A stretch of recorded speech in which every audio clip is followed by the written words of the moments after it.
A sensação que eu estou tendo agora é quando você coloca comida demais na boca, sabe? E você precisa fazer algo, responder alguém, mas não tem condições, né? Porque ou você engole, ou aquilo ali vai saindo, né? E eu tô tipo assim nessa manhã. Para eu conseguir entregar o que estava dentro de mim, eu preciso engolir o que eu recebi primeiro. Eu sei que você não está vendo nada na minha boca, mas a sensação que eu tenho é de como se isso fosse literal. Eu preciso ainda terminar de engolir. Meu Deus, que presença, que unção. É interessante que quando eu cheguei aqui, dobrei logo os joelhos, eu disse para o Senhor: Senhor, que igreja linda. E eu não me referia à estrutura do lugar, eu me referia à atmosfera que eu sabia que estava sendo inserida nessa manhã. E parece que eu imagino Deus olhando do alto, rindo, dizendo: você ainda não viu nada, nem começou. Ainda nem comecei a te mostrar as belezas desse lugar. Aleluia. Mas enquanto o culto dava prosseguimento, na verdade, enquanto eu ainda estava em oração e o ministério de louvor cantava tão suavemente, ainda antes de abrir, né, na pressão, eu já começava a compreender o que Deus estava começando a me dizer. Você está num ambiente de glória, honre isso nessa manhã.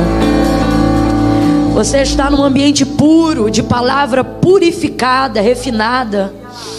A libertação aqui acontece de maneira espontânea, pela expressão e pela fidelidade à aplicação da palavra.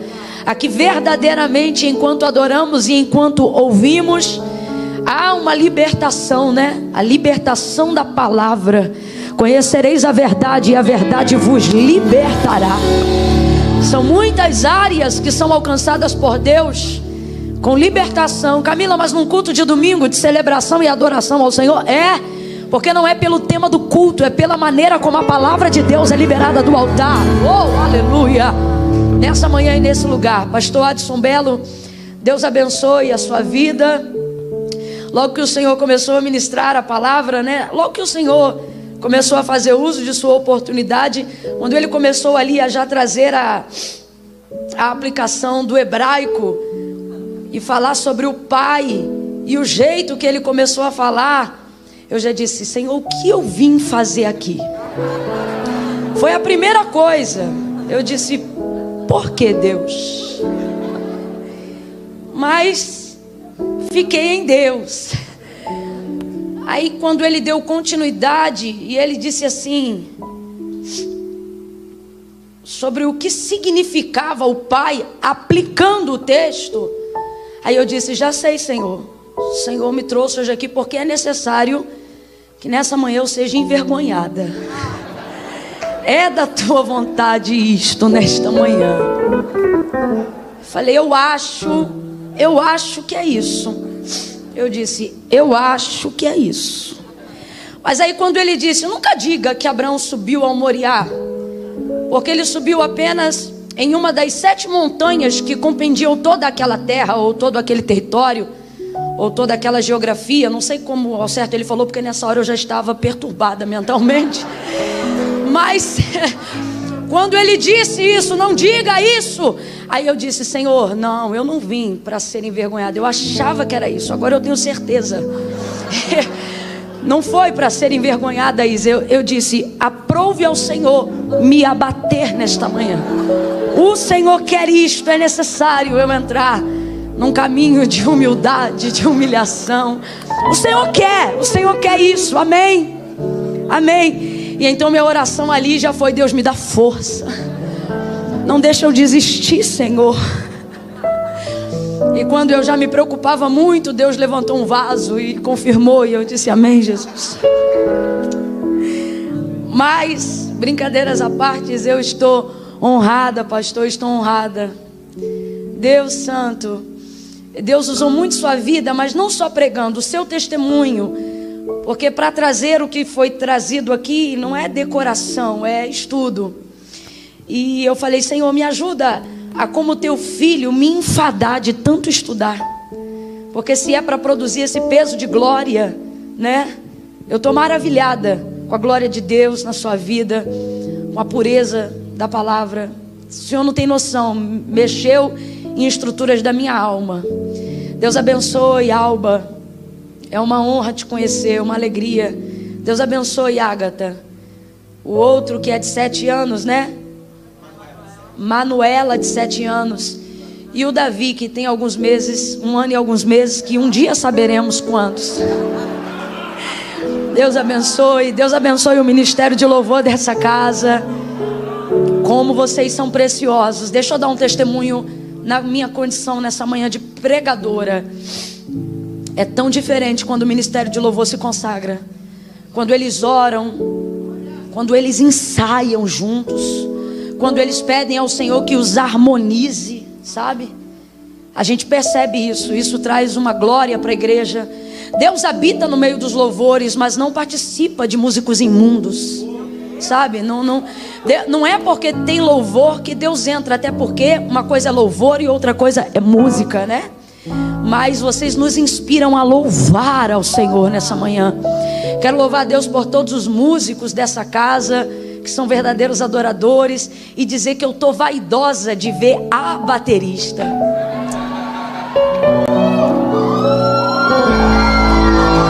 Mano, ela toca muito.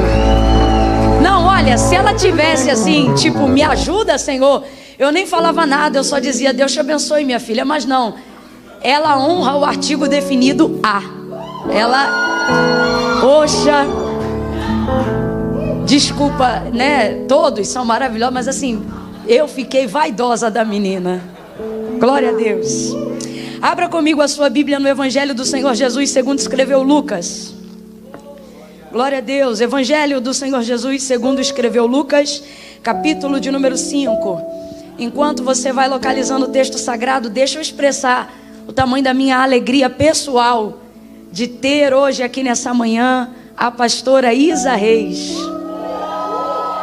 Aplauda o Senhor pela vida dessa serva, mas aplauda com júbilo. Quem conhece sabe, quem não conhece precisa conhecer. Não é saber de um ou de dois. Se não conhece, diz que não conhece. Mas você precisa conhecer.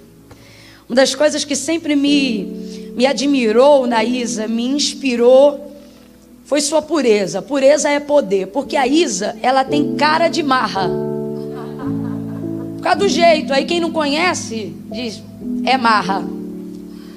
Alinhada, arrumada, sempre cheirosa. Essa menina já deu parafuso na minha cabeça da gente entrar num culto que termina de noite, ela emendar numa vigília, eu não ir para a vigília, porque sabia que tinha que levantar cedo, e eu levantava de qualquer jeito, porque quando eu conheci Isa, eu ainda era daquele estereótipo mais assembleanossauro, ela lavava o rosto, botava a roupa e ia para a igreja. E Isa já não, sempre foi à frente do seu tempo. E aí eu ficava, dava parafuso na minha cabeça, porque eu já não ia para a vigília, por cansaço do culto da noite. Isa ia para a vigília, chegava de manhã, entrava no quarto, dormia 1, 2 horas e bugava a minha cabeça, porque quando dava 8 da manhã que eu descia para tomar café, ela já estava. Só que não estava com a cara virada, já estava pronta, como se tivesse dormido 12 horas. E eu, que não tinha usufruído metade do tempo, chegava trupicando. E ela pronta, eu dizia, essa menina deve ter pacto com alguma coisa. E tem, com o Deus Altíssimo. E aí eu lembro que sempre quem estava comigo, eu ainda dizia assim, e tu acredita que ela ainda tem filho? 3, só 3. E sempre zelosa com tudo. Com tudo. E aí quando você para ouvir, para conversar, você não diz só eu preciso ser crente. Eu quero testemunhar isso da sua vida, Isa. Quem tem a oportunidade de compartilhar, nem que seja 5 minutos de conversa com você, não é de vida não, de 5 minutos, sai com a sensação assim, eu preciso ser mais gente. Então eu quero louvar a Deus, porque ela me inspira de diversas maneiras, como ministra, como adoradora. É alguém de caráter elevado, de uma moral elevada. E eu não estou falando porque eu ouvi, porque eu conheci na caminhada, já há alguns poucos anos. Então ter você aqui nessa manhã me honra muito. E eu queria compartilhar isso com a igreja, viu? Deus abençoe aí nossos amigos, Vini, Gil, Ana Rita, só faz assim, me grita o nome do seu esposo. Delson. Irmão Delson, Deus te abençoe. Irmão Delson, eu não sei, eu tenho a impressão que ele é aquela pessoa que anda devagar para não pecar, de tão cauteloso que ele é. Deus abençoe, é uma alegria ele conhecer. Gente, eu trouxe alguns materiais. Quem desejar adquirir, eles vão estar disponíveis no anexo aqui do prédio. Eu pedi umas obreiras abençoadas para ajudarem a minha mãe, porque assim, quer ânimo? Chama minha mãe. Alegria? Chama minha mãe. Quer conversar, uma indicação, uma palavra, um aperto de mão, um abraço? Hoje não, mas chama minha mãe. Agora, vai precisar usar máquina de cartão? Chama as obreiras, que eu já pedi elas para me ajudarem e elas vão estar lá junto com a minha mãe. Então tem a bata do leão, se você desejar adquirir. Fiquei sabendo que a esposa do pastor, a Alba, conhece alguma coisa, né, de estilista, trabalha e tal. E aí eu gosto dessa bata, pastora Alba, porque eu fiquei sabendo que na linha da indústria da moda, ela tem o efeito block color, que tudo que você mescla com preto e cinza te dá a capacidade de combinar com qualquer coisa. Aí eu disse, se eu vou fazer roupa para crente, tem que ser preto e cinza, porque nem todo mundo sabe combinar, mas quem mete essa bata aqui, o que botar vai dar certo. E isso ajuda bastante na hora de se arrumar para ir para a igreja. Então tem essa bata, tem o vestido fé. Esse vestido eu gosto dele porque ele tem uma malha grossa e bem estruturada e a gola piquê. Camila, por que você está falando isso? Porque se a pessoa é muito magrinha, esse vestido dá uma sensação de corpulência, então fica mais ajustado no corpo. Camila, e se for muito gordinha? Porque a malha é grossa, ele não mostra a dobra, fica lisinho, é uma bênção. E esse outro, que é o que eu mais gosto, e é o queridinho delas, é o vestido do leão, tubinho preto, todo colorido. Colocou uma jaqueta e um tênisinho, derruba 10 anos em qualquer idade. Ninguém diz que você tem a idade que tem. Agora, colocou um blazer e uma sandália de salto alto, derruba 10 quilos. Aí você vê qual é a área da sua necessidade. Você leva para mim? Cadê a brigada? Glória a Deus, vai estar disponível lá fora. Lucas capítulo 5. Eu vou tentar falar pouco para errar o menos possível. Porque eu era daquelas que dizia, porque quando Abraão subiu no Moriá, mas nunca mais. Nunca mais. Então eu vou tentar falar pouco para não errar muito. A você que está acompanhando em casa pela internet agora, Deus te abençoe, que o Senhor possa te visitar com o mesmo gozo na alma que a gente está sentindo aqui. Diz assim, verso 1 em diante do capítulo 5 de Lucas: apertando a multidão para ouvir a palavra de Deus, estava ele junto ao lago de Genezaré e viu 2 barcos. Quantos barcos, igreja? Quantos barcos? Viu 2 barcos à beira da praia do lago. Mas os pescadores, havendo desembarcado, lavavam as redes. E entrando em um dos barcos, que era o de Simão, pediu-lhe que o afastasse um pouco da praia, e assentando-se, ensinava do barco a multidão. Quando acabou de falar, disse a Simão: faze-te ao mar alto e lançai as vossas redes para pescar. E respondeu-lhe Simão: mestre, havendo trabalhado toda a noite, nada apanhamos, mas sobre a tua palavra lançarei as redes. E fazendo assim, colheram uma grande, diga comigo, grande, diga grande, uma grande quantidade de peixes, de modo que se rompia a rede. E precisavam fazer sinal aos companheiros que estavam no outro barco, para que fossem ajudá-los. E eles foram e encheram ambos os barcos, de maneira tal que quase, diga quase, isso, de maneira tal que quase iam a pique. Somente até aqui você diga amém. Diga graças a Deus por essa palavra. Agora eu vou contar de 1 a 3, e quando eu disser 3, eu gostaria que você liberasse em direção a alguém uma palavra que determina um dos rumos proféticos que o Senhor nos confiou para esta manhã. Quando eu disser 3, você vai olhar para a pessoa que está ao seu lado e vai dizer para esta pessoa: é grande. Calma que eu não contei até 3 ainda. Você vai dizer: é grande. E isso vai surpreendê-la, né? É grande, o que Deus tem na sua vida é grande, o que Deus tem para fazer é grande. que Deus vai realizar é grande. Isso é maravilhoso. Mas todo mundo que recebe de imediato algo grande, assim como fica surpreendido, rapidamente também preocupa-se, porque tudo que é de grande porte é também de grande responsabilidade, de grande administração. Então quando você disser é grande, ele vai gostar, mas ele vai pensar, ixi, é grande. E aí você vai acalmá-lo em seguida. Você vai dizer, é grande. Primeiro vai dar a ele consciência da responsabilidade e vai dizer, vai abalar. Vai abalar, porque se é grande, vai abalar. E aí vai terminar acalmando ele ou ela, dizendo, mas não vai naufragar. Quem entendeu, diga amém. Então quando eu disser 3, você vai dizer, é grande, vai abalar, mas não vai naufragar.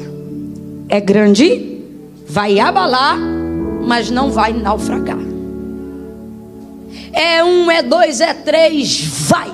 É grande, vai abalar, não vai afundar. Diga glória a Deus. Diga glória a Deus. Não vai afundar.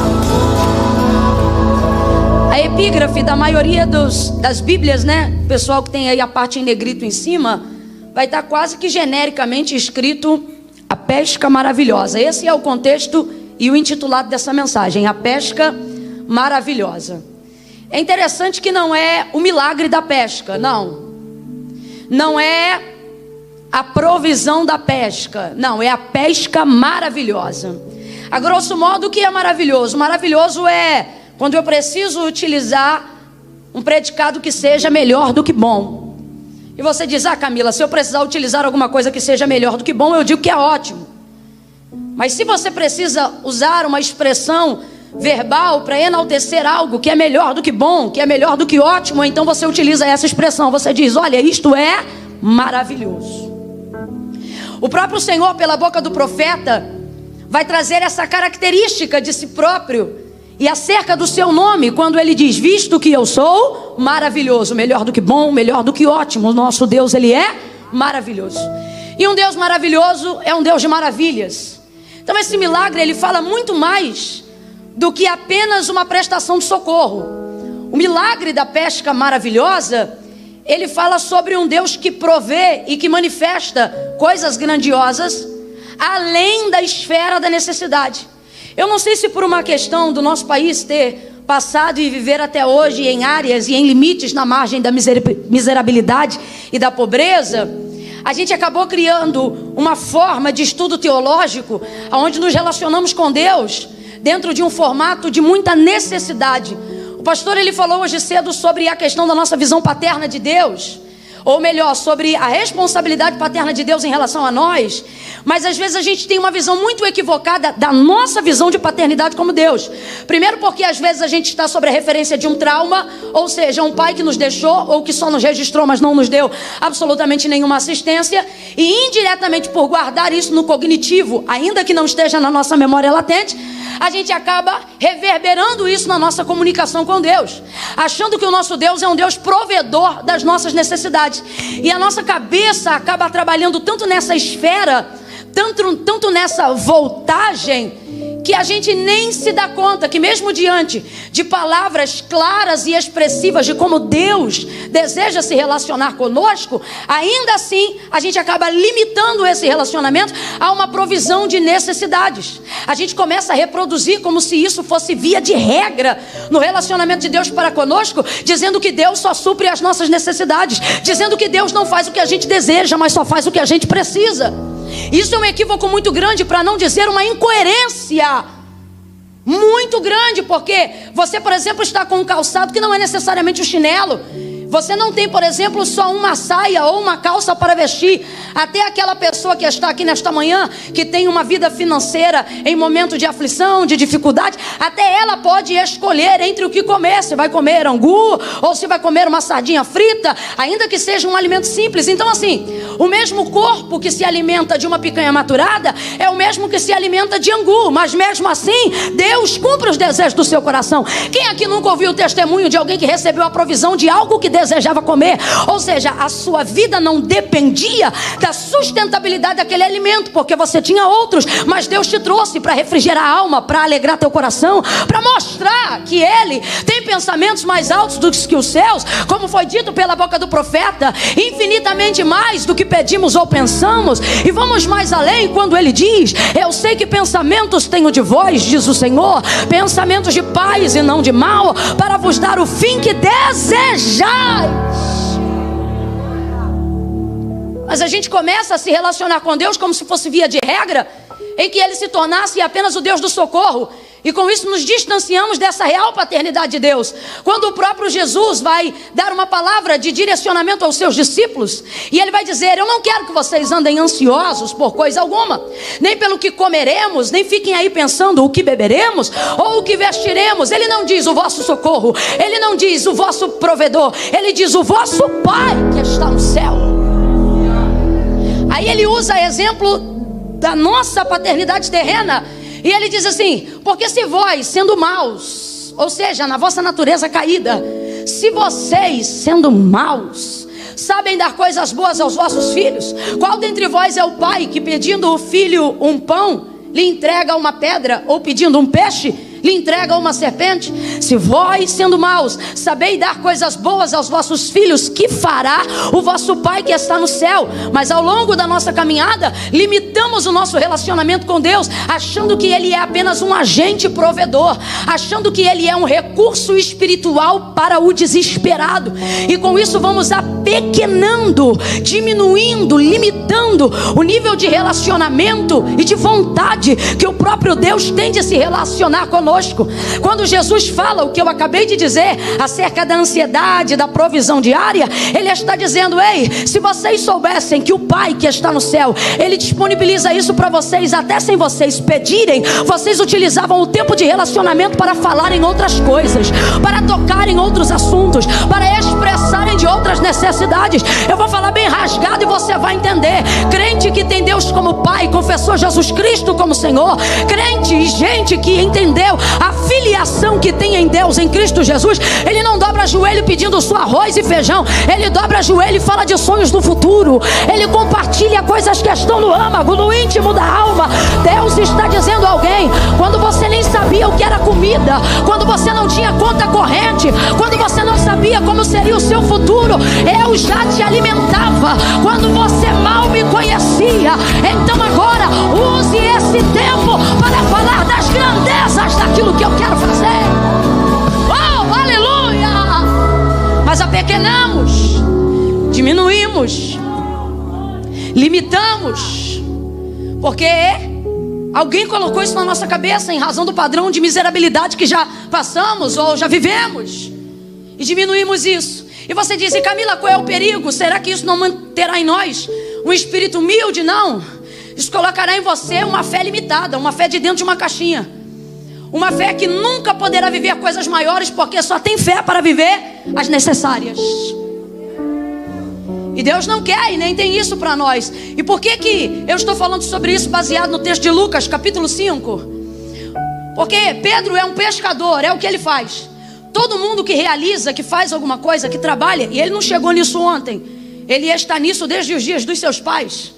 Então, veja bem, todo mundo que está envolvido em um ofício, que faz alguma coisa há muito tempo, tem itens ou coisas daquilo que faz dentro de casa. Por exemplo, você não chega na casa de uma costureira e não consegue achar nenhum pedaço de retalho de pano, porque ela é uma costureira. Se chegar na casa de um médico, vai ter alguns medicamentos lá. Você pode chegar na casa de um mecânico, ele pode ter a oficina no centro da cidade e a casa numa parte mais tranquila da cidade, mas você vai encontrar óleo de motor na casa dele.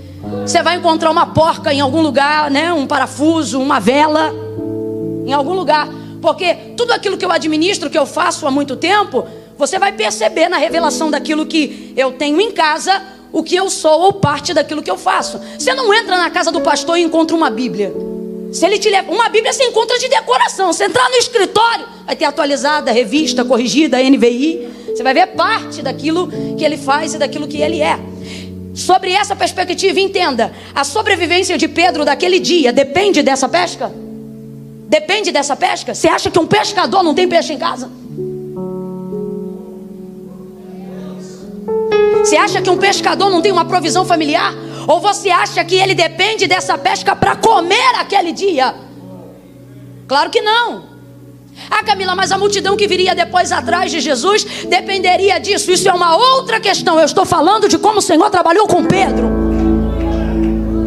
Eu estou falando daquilo que cabia a Pedro. Ele não dependia disso. É por isso que deu a hora. Não deu resultado? Vou lavar a rede. Simplesmente por isso. Então, ele está lá lavando a rede. E nisto vem chegando Jesus. E a visão antecipada que Jesus expressa sobre algo já determina o que ele vai fazer antes que faça. Se você estiver atento ao que Jesus olha, se você vê o que Jesus vê, na capacidade de visão de Jesus, tudo aquilo que ele vê pertence a um cenário de milagre. Tudo aquilo que ele vê está encaixado dentro de um propósito. Camila, eu não entendi. Eu não estou falando dos olhos de Deus que passeiam sobre a terra. Eu estou falando quando os olhos de Deus, quando os olhos de Jesus, quando os olhos de Deus estão sobre alguém para um momento, para alguma coisa.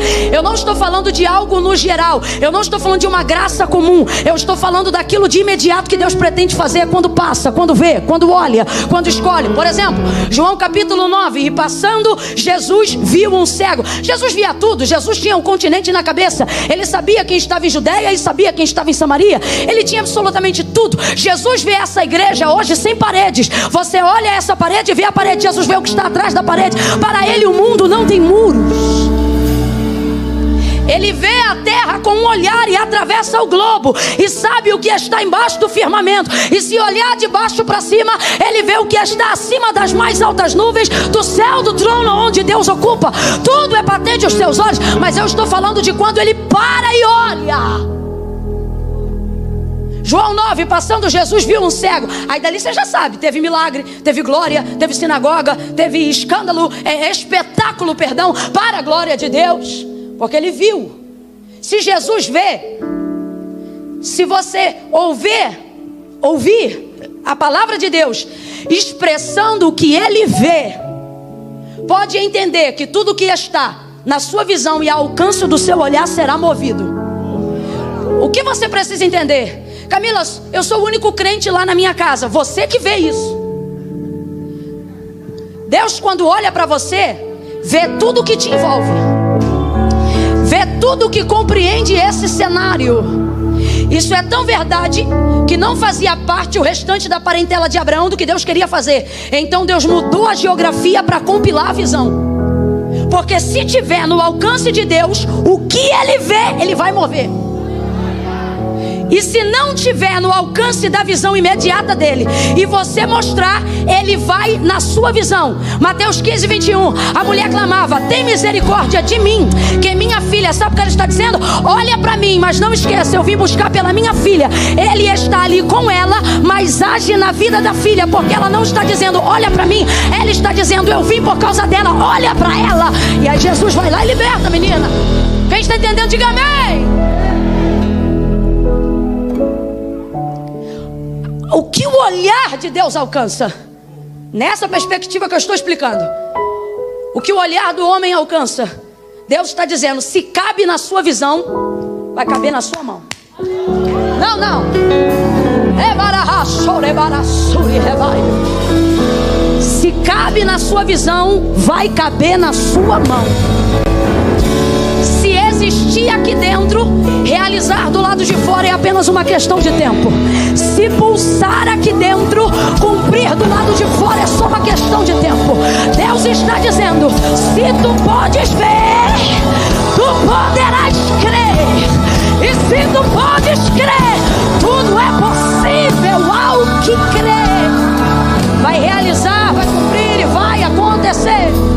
O Senhor disse a Abraão: levanta a cabeça e olha, mas mira longe, porque tudo que a sua vista alcançar, ele não diz aonde o seu pé entrar, ele diz tudo que a sua vista alcançar, seu pé vai entrar e eu vou te dar. Você quer entrar primeiro com a mão? A mão é muito limitada, ela só pega a distância de 1 metro de onde eu estou. Sabe aquele controle que você se estica para pegar?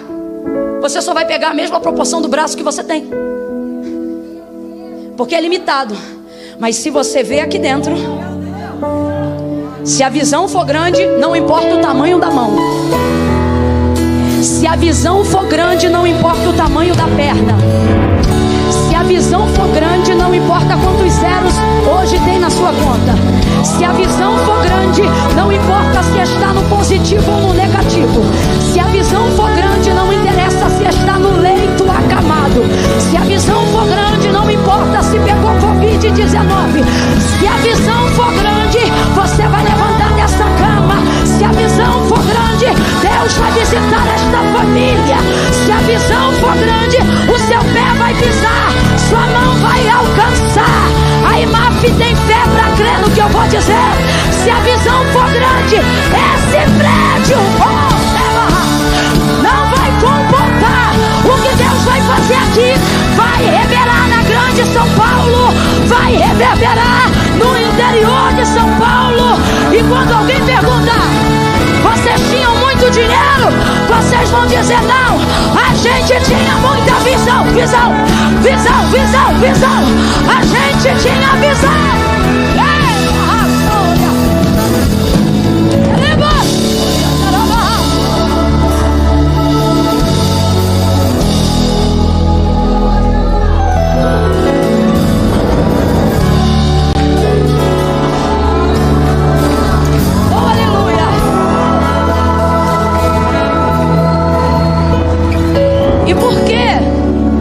Necessário que nós compreendamos a necessidade de termos uma visão panorâmica. Uma visão panorâmica. Lembra aí da característica do seu celular? Tem uma partezinha nas modalidades de fotografia, aonde uma delas está escrito foto panorâmica. É a capacidade de conseguir, através de um único instrumento, pegar uma visão total ou a maior parte da visão de um lugar. Se você tem um celular um pouquinho mais goiaba, ele só vai pegar 180. Se você já está numa visão, se você já tem um celular mais pan, ele pega até 360. Se você tem a GoPro, você pega de cima e fecha embaixo. Isso tudo vai depender do instrumento que você tem. Isso vai depender da perspectiva, do ângulo que você vê. Então veja bem, quando Jesus chega à beira daquela praia, o texto já diz o que ele vê. Chegando, viu quantos barcos? Você vai ver ele ministrando o tempo todo, de um em um e para um, que é o de Pedro. Mas você não pode esquecer, você não pode se emocionar com o durante e esquecer o que ele viu antes. Porque ele só vai trabalhar em cima daquilo que ele viu. Então, se ele já te mostrou o que ele viu, se ele já compartilhou com você a visão, você não pode se emocionar que só o seu barco está em atividade. Você tem que entender que ele viu dois. E se ele viu dois, tem obra para os dois, milagre para os dois. Porque ele está compreendendo todos os participantes dentro daquilo que ele viu na mesma visão, mesmo que esteja utilizando o barco de um só. Agora, como é que isso vai acontecer? A primeira coisa, e é por isso que a gente precisa corrigir esse sofisma teológico que a gente foi desenvolvendo ao longo do tempo, de que Deus só trabalha de acordo com a necessidade.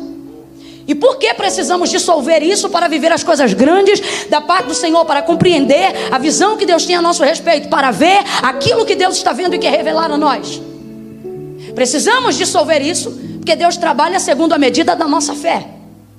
Então, se você limita, isto também vem de maneira limitada para você. O poder é limitado, a glória é limitada, a revelação é limitada. E, sobretudo, há um mecanismo para a realização de milagre. Camila, um mecanismo. Se eu fosse traduzir isso agora como se fosse uma aula, eu não utilizaria apenas o critério da soberana vontade de Deus, mas eu falaria para você metodologicamente e sistematicamente que há um mecanismo para a realização de milagres. E a primeira base para a realização de milagres, Camila, isso está disponível para aprendizado? Está na Bíblia Sagrada. O primeiro comportamento, a primeira virada de chave de mente, a primeira coisa que precisamos dissolver para aprender a expressão da verdade para a realização de milagres é esse: Deus não trabalha só para necessidade. Não é via de regra que Deus só faça milagre para quem precisa. E Estabelecendo que isso não é via de regra, estabelecerei agora algo que de certo é via de regra. O que, Camila? Milagre não é para quem precisa, é para quem deseja. Vou mais além. Milagre não é para quem precisa, milagre é para quem espera.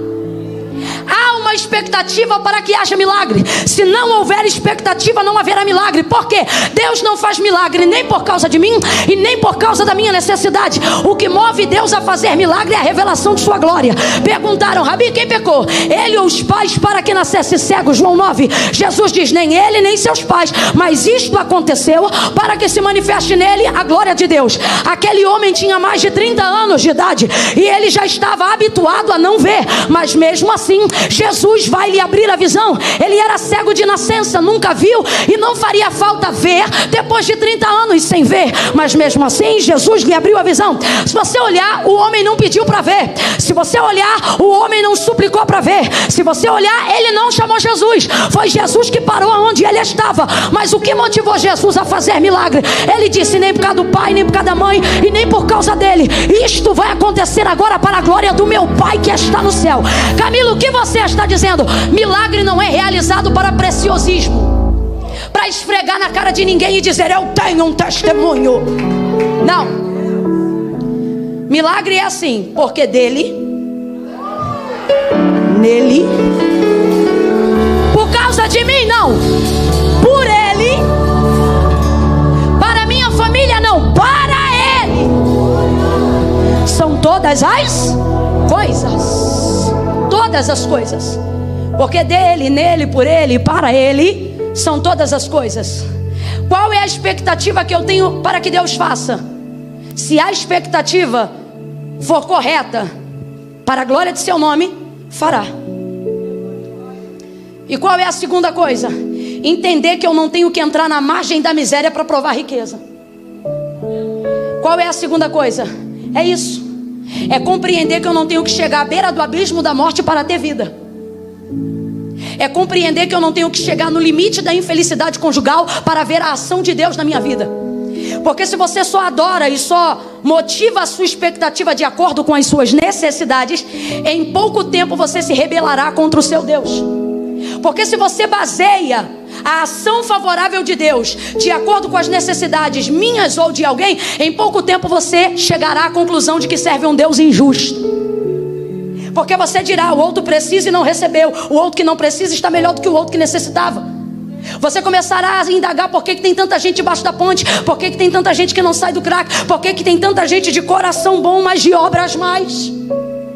E você começará a desenvolver a ideia de um Deus que ou age aleatoriamente, que não trabalha pautado na justiça e vai colocar isso na conta da soberania dele, ou então você vai chegar à conclusão de que não está servindo um Deus justo o suficiente, porque ele só age de acordo com as necessidades. E o pior, ele escolhe a quem vai ajudar de acordo com as necessidades, porque você vai ver gente que tem necessidade não recebendo milagre e nem provisão. Então nós precisamos compreender que milagre não é a mola propulsora, nem que necessidade não é a mola propulsora, nem a única via de regra que Deus utiliza para realizar milagre. Pedro tinha comida em casa, e se essas pessoas não comessem naquele dia, também não morreriam de fome. Mas ainda assim Deus fez algo maravilhoso por intermédio de seu Filho Jesus Cristo. Por que, Camila? Porque havia em Pedro expectativa gerada depois da palavra pregada. E isso vai trazer a realização de milagre. Mas essa chave na nossa mente tem que virar. Essa ideia de que um Deus supridor de necessidades é apenas esse Deus que nós servimos. Lemos a carta de Paulo aos Filipenses, quando ele diz: porque o meu Deus, segundo as suas riquezas, vou tentar reproduzir fidedignamente como está escrito: porque o meu Deus, segundo as suas riquezas, suprirá todas as nossas necessidades em glória por Cristo Jesus, seu Filho. Vou repetir, o que ele disse foi: porque o meu Deus, segundo as suas riquezas, suprirá todas as nossas necessidades em glória por Cristo Jesus. É assim que está escrito, sim ou não? Sim ou não? É assim que está escrito. Mas olha como a gente interpreta: Deus vai suprir minhas necessidades. Está errado. Não é isso que está escrito. A interpretação está equivocada. Deus não está dizendo eu vou suprir suas necessidades. Para dizer que só significa Deus vai suprir necessidades, deveria estar escrito Deus vai suprir necessidades. Mas o que o texto está dizendo é o meu Deus segundo as suas riquezas. O que é que isso significa? Eu não vou suprir suas necessidades de acordo com as suas necessidades. Eu vou suprir as suas necessidades de acordo com as minhas riquezas. Camila, eu ainda não entendi. Vai entender. Deus está dizendo: não tem você mais necessidades do que eu tenho em riqueza. Eu não vou te dar o valor da conta para pagar. Eu vou te dar o que você precisa de sobra, para você saber que quem pagou a conta fui eu. Vai ser segundo a minha riqueza e não segundo a sua necessidade. Isso muda tudo. Isso muda absolutamente tudo. Isso muda tudo. Isso diz que eu não espero de Deus o pagamento de um boleto do mês. Isso diz que eu espero de Deus surpresas que eu nem sei quais serão, mas sei que serão. Chega Jesus, vê os 2 barcos, sobe em um, visão panorâmica ativada. Eu só vejo uma pessoa sentada em cada cadeira, mas isso sou eu. Como disse Deus a Samuel, eu, o Senhor, não vejo como o homem vê. O homem vê o que está diante dos seus olhos, eu, o Senhor, som do coração. Na minha visão humana, tem gente aqui que sentou sozinho, mas na visão de Deus tem gente que quando sentou, assentou-se também no coração. Pai, mãe, tio, sobrinho, filho, trouxe junto para o culto. Você olha para uma pessoa e só vê uma pessoa. Deus vê culto cheio até quando tem só 3. Porque Deus, quando olha para alguém, não vê só o que está diante dos nossos olhos, mas Deus vê toda a hereditariedade que essa pessoa carrega. Tudo aquilo que está na visão do nome que está revelado diante dos seus olhos. Por exemplo, você olha para Abraão e vê um homem. Deus olha para Abraão e vê milhões de judeus, bilhões de judeus, trilhões. Calma, Camila, não tem isso tudo. Conta a quantidade de geração e você vai ver se já não teve. Deus olha para ele e não vê só um homem, mas vê um pai de uma grande e nem podia ter filho. Tem esterilidade no ventre de Sara? Não, mas Deus já está compartilhando com Abraão a sua. Se tiver visão, meu irmão, pode não ter útero, mas vai ter filho.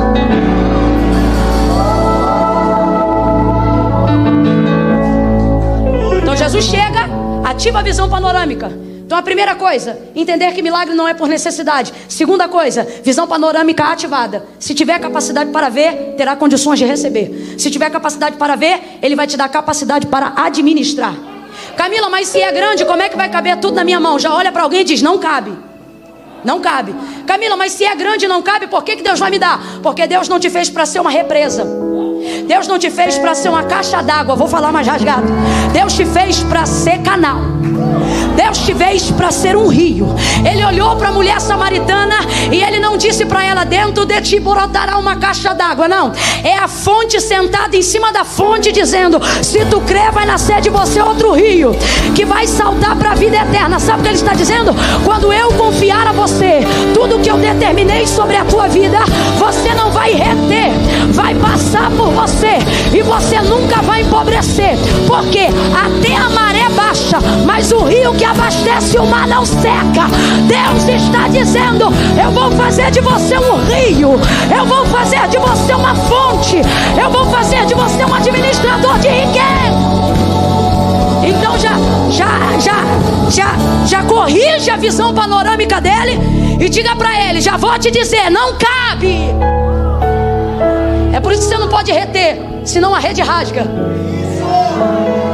Não cabe. Jesus olha a visão, 2 barcos, escolhe o de Pedro. Por quê? Não sei. É a menor ideia. Claro que o chamado era de Pedro, tem uma série de coisas, mas tem uma série de probabilidades. Então vamos ficar só com o que está escrito hoje. Escolhe o de Pedro, entra no barco de Pedro, porque vai haver milagre. Mas Jesus não foi ali para multiplicar peixe, Jesus foi ali para chamar um homem. Tem coisa que Ele faz só porque está no caminho, não porque é a direção. Não porque é o destino final. É igual Abraão. Lembra quando ele disse: sai da tua terra e vai para uma terra em que eu vou te mostrar. Abraão sabia qual era a terra? Deus sabia qual era a terra? Por que não contou a Abraão? Porque no fundo Deus não está chamando Abraão para conhecer Canaã. Deus está chamando Abraão para andar com ele. Porque quando você recebe de Deus uma promessa, você até olha para a promessa, mas depois que você caminha com Deus, a promessa é o que menos importa. Por isso que depois da quantidade de peixe, o texto diz que ele nem olhou para o peixe, largou rede, largou peixe, largou tudo e foi seguir a Jesus.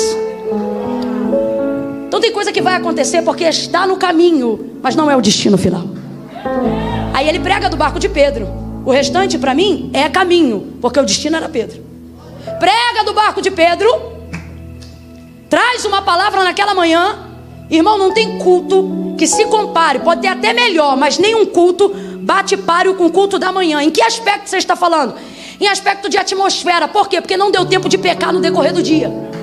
Você mal levanta, acorda, bota a roupa, ainda está botando a mente no lugar e chega no culto. Não xingou ninguém, não amaldiçoou no trânsito, não brigou em casa, não reclamou da louça, você vem na paz. Então você imagine um culto da manhã, um culto puro. Agora imagine um culto.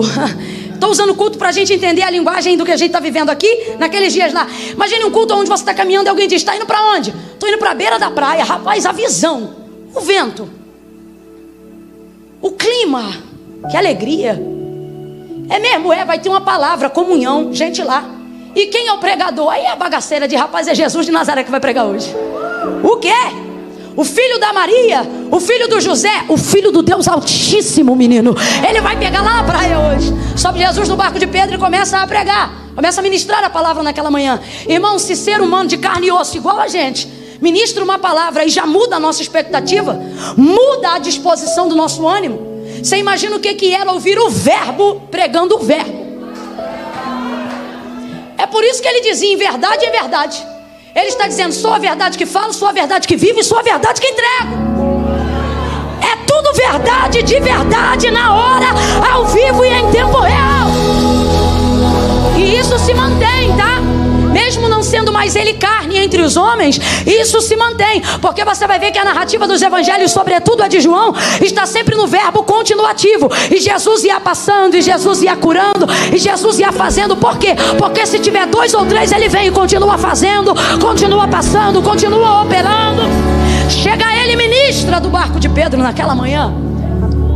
E Pedro está lavando as redes, mas ninguém consegue continuar lavando depois que Jesus chega. E mesmo que esteja lavando, ele vai parar para ouvir o que Jesus está dizendo. Ou vai conseguir ouvir, mesmo que esteja fazendo o que está fazendo. Vai ouvir. E ninguém que ouve Jesus, irmão, não é Camila Barros não, ninguém que ouve Jesus. É por isso que eu procuro falar só o que está escrito aqui. Porque se for persuasão humana, é um enfado. Você vai dizer: mas é uma gritaria, para que isso? Mas se Jesus vem em cima disso tudo, abafa minhas falhas. E aí você diz: eita, Jesus falou comigo nessa manhã. Imagine agora Pedro ouvindo Jesus.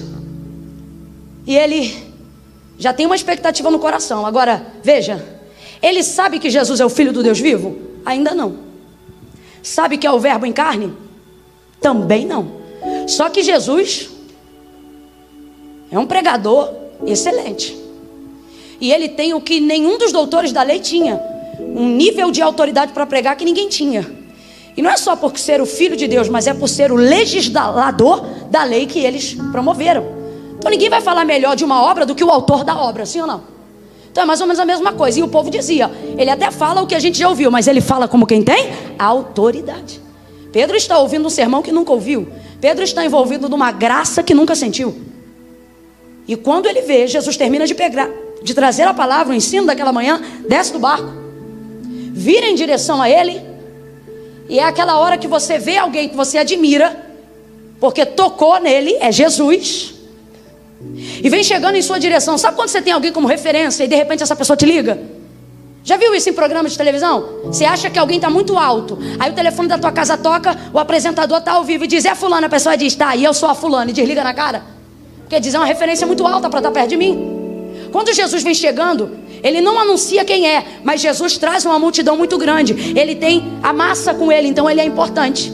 Será que é João Batista? Não, não é João Batista. Então quem é esse? Está aí, vai falar, todo mundo para ouvir. Ele tem uma popularidade impressionante.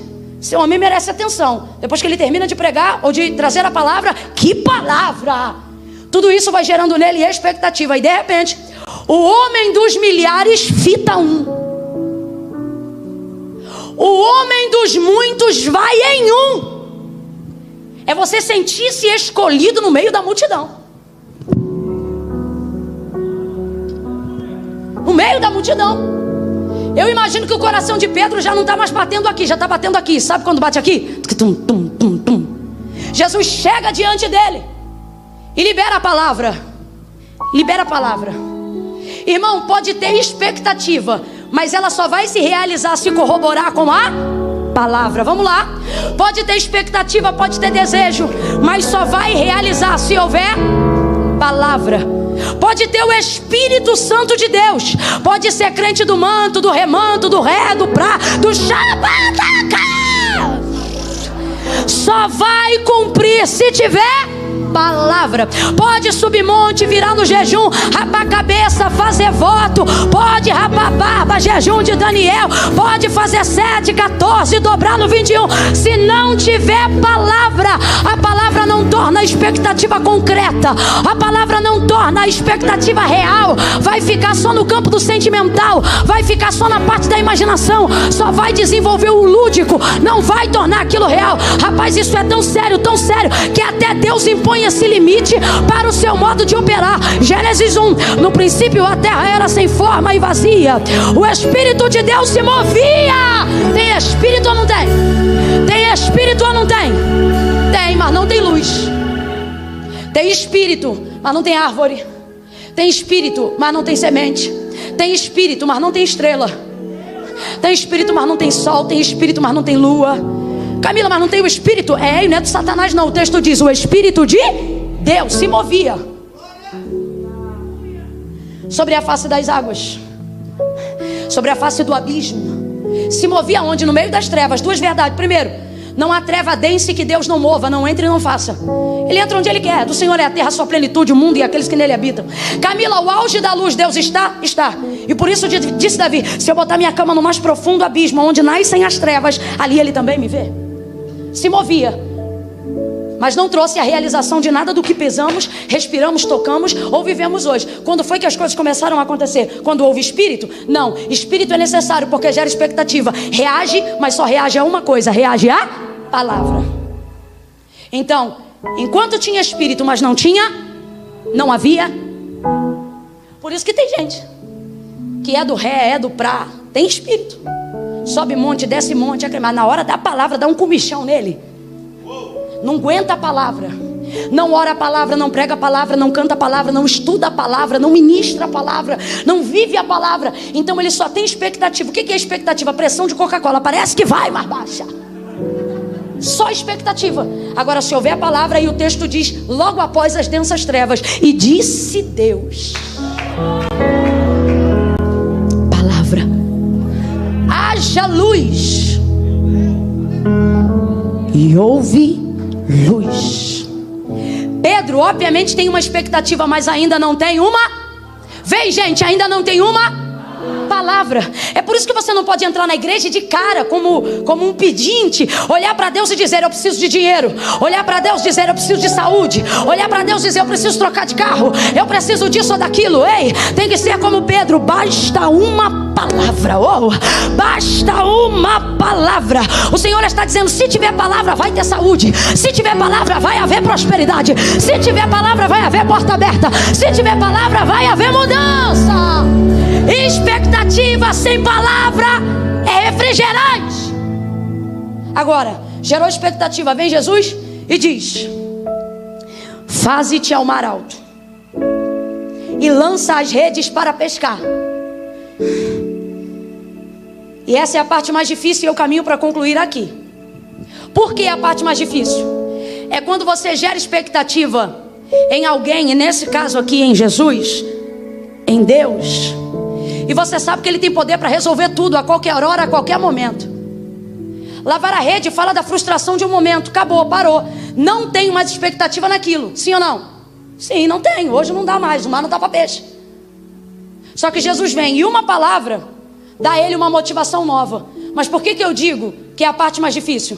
Porque Jesus não está mandando ele fazer uma coisa nova. Entenda, ninguém precisa de uma nova expectativa para fazer uma coisa nova. Ninguém. Se você sabe que vai fazer ou vai ter uma coisa nova, você não se prepara para aquilo, não, é natural. Compra uma roupa nova, você pode não ter lugar para ir, você vai inventar um lugar só para botar roupa. Sim ou não? Sim ou não?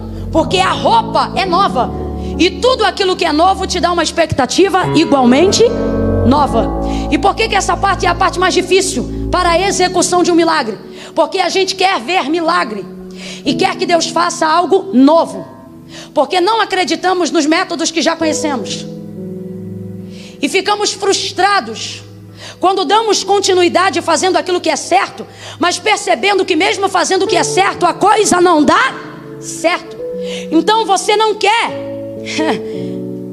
continuar fazendo o que você sabe fazer. Você não quer continuar entrando onde você entra, pregando o que você prega, orando o que você ora, porque você está em busca de um resultado. E quando você vê que o método que você aplica não traz para você o resultado que você espera, você pensa na sua cabeça: qual é a primeira coisa que eu tenho que fazer? Isso é lógica, mudar o método, sim ou não?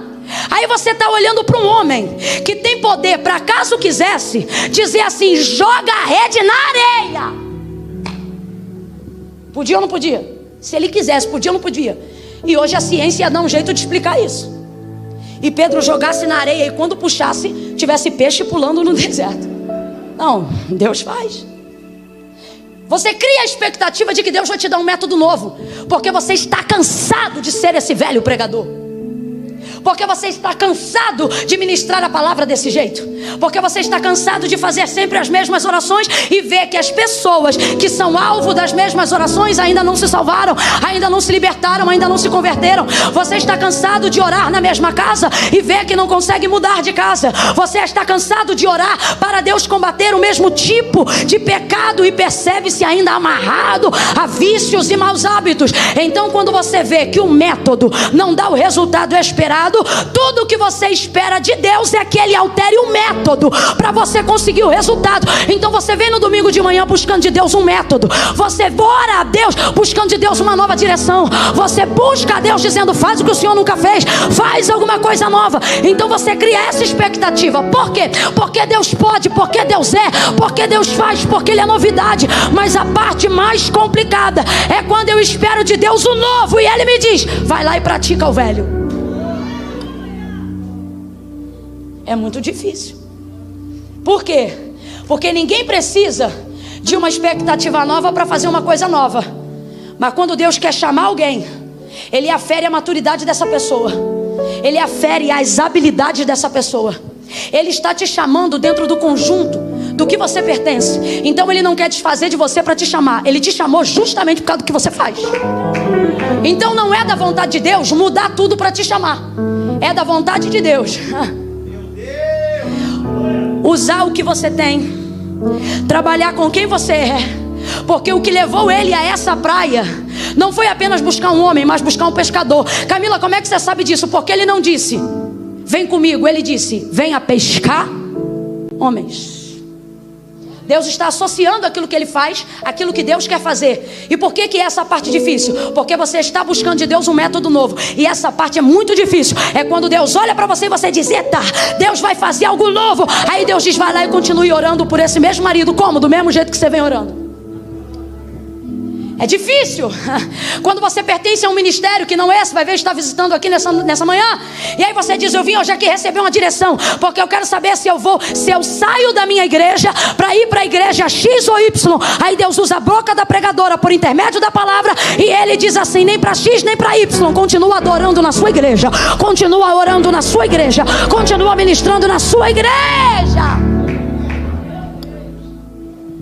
É mais fácil para quem está aqui hoje dizer: Deus, me dá motivação para que eu consiga um casamento. Sabe o que é difícil? Orar a Deus hoje e dizer: Deus, me dá uma motivação nova para continuar convivendo com esta mulher antiga. Porque mulher não envelhece.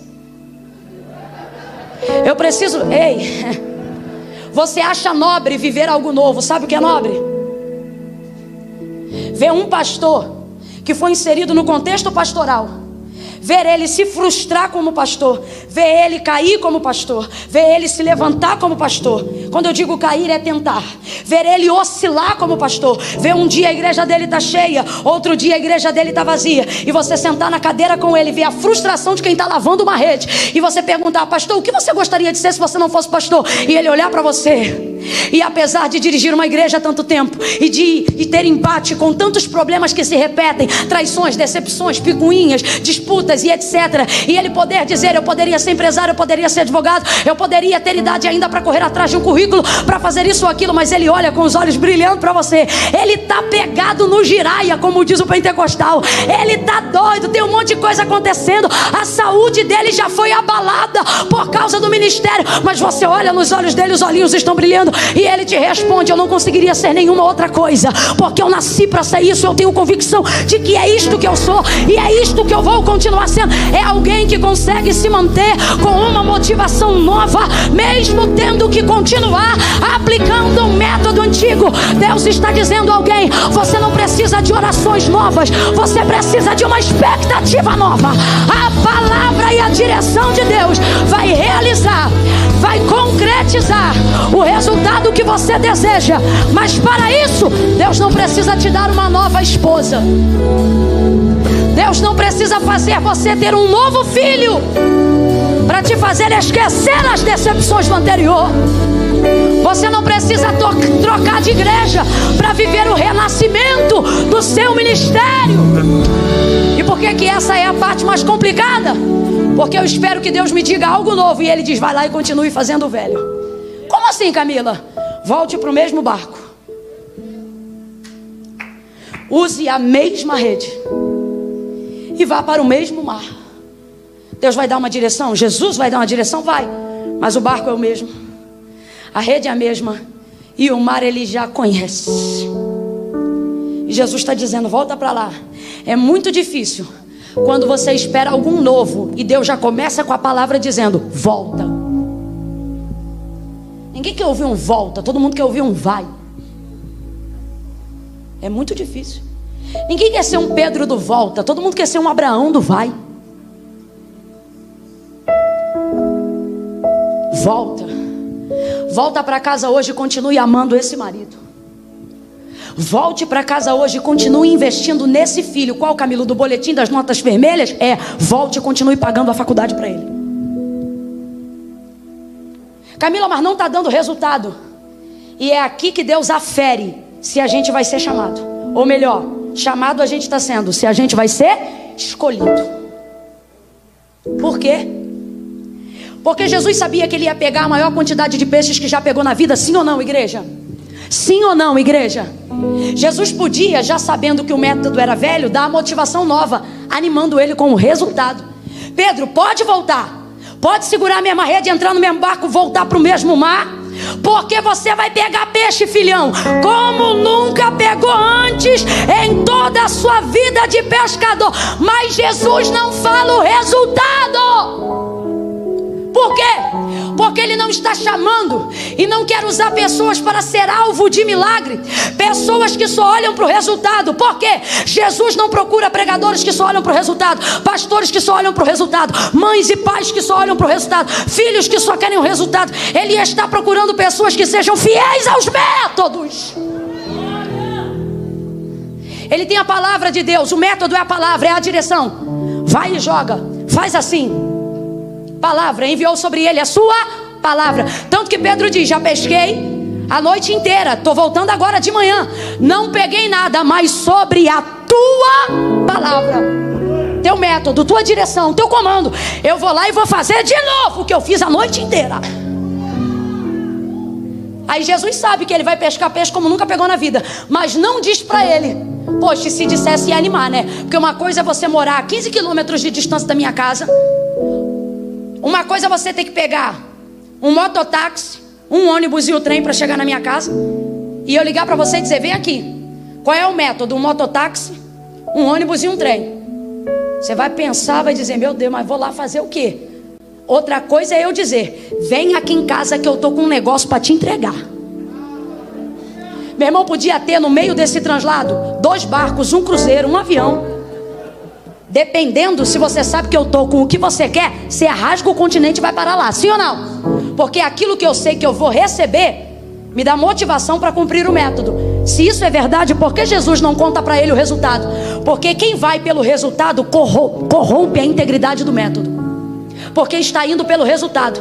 E Deus, Jesus, não quer que ele vá pelo resultado, quer que ele vá por fidelidade ao método. Ele diz, por que mandas? Lembra dele no mar? Quando estava o barco sacudindo? Isso aqui é experiência do chamado. O barco está sacudindo, está todo mundo com medo. O texto diz que haviam ondas que açoitavam a embarcação. O vento soprava e fazia barulho. Jesus olha de longe, Mateus 19. O povo olha Jesus, os discípulos olham Jesus e gritam de medo. Ai, é um fantasma! Jesus está de longe, tem vento, tem água, está difícil de enxergar, mas a voz dele é bem audível sobre as águas. Salmo de número 29.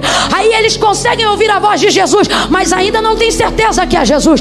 Como é que sabe que não tem certeza? Porque Pedro diz assim, se for ele vai me mandar fazer uma coisa que eu sei que eu só sou capaz de fazer pela ordem dele. Por quê? Porque eu já fiz coisas que não deram certo, só deram certo porque eu as refiz pela palavra. Aí ele olha para Jesus e diz, se és tu mesmo, manda.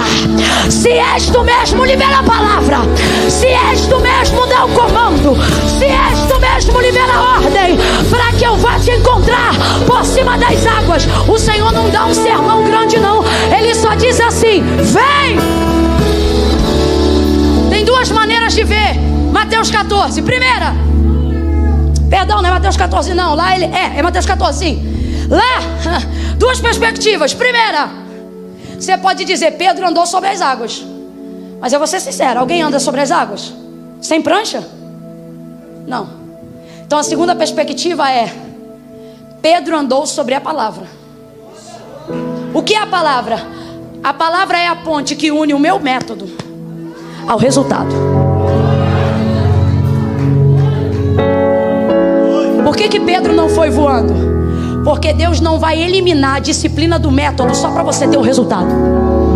Porque Deus não está olhando e escolhendo filhos para viverem o resultado.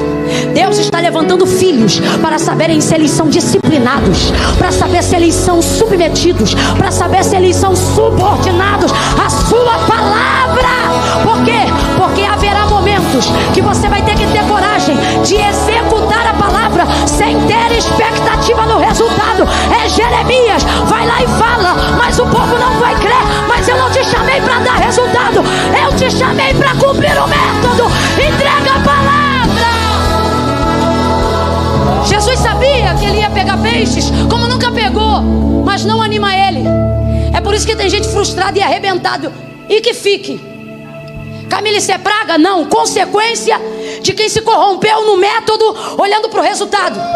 Pregador que só prega para pagar conta, só vai pagar conta, o miserável. Porque ele ouviu alguém dizendo, vai lá e tenta. Ministério não é para quem tenta. Ministério não é cabide para desempregado, de quem não deu certo na área A, na área B. João 15, não fostes vós que escolhestes a mim, mas eu que vos escolhi a vós. Camila, o que eu faço para ser chamado? Você não faz. Você não faz. Você não faz. Camila, mas se eu meter né? Você não vai fazer. Não vai fazer. Ó, o anjo Gabriel chega para Maria. Você vai gerar. Eu sou virgem. Você vai gerar e vai dar luz ao Filho de Deus.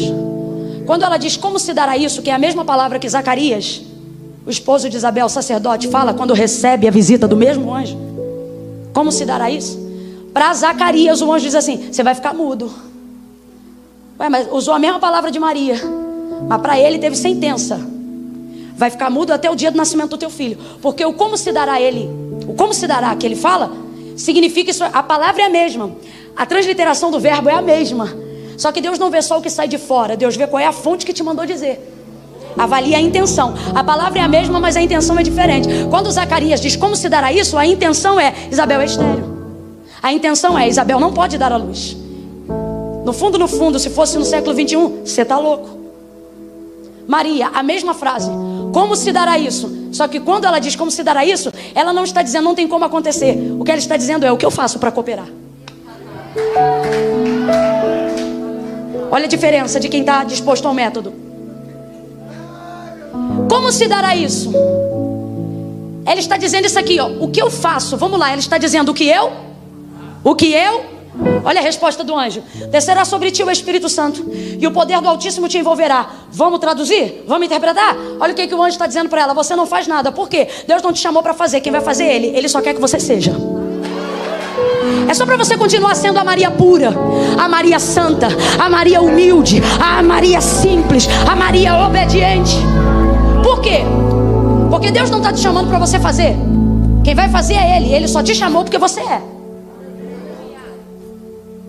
Volta para cá, Lucas 5. Por que eu devo ser fiel ao método? Porque só Deus tem autonomia de resultados. O médico estuda, conhece a anatomia do paciente, trabalha o caso do paciente, mas ele sempre diz se a cirurgia é de risco, porque ele pode ser o melhor, o hospital pode ser o melhor, mas o resultado de sucesso geral não depende só dele nem do paciente, mas de uma combinação de fatores. A ciência vai dizer o quê? Uma lista. Eu vou dizer o quê? Deus. Anteontem estávamos ouvindo um testemunho. 2 pessoas, uma tomou um tiro, morreu. Outro tomou 10, rosto, pescoço, coluna. O que tomou 1 morreu, o que tomou 10 estava contando testemunho na igreja. Deus. Amém? Vai e seja fiel ao método. O que as pessoas querem hoje no século 21? Um método novo.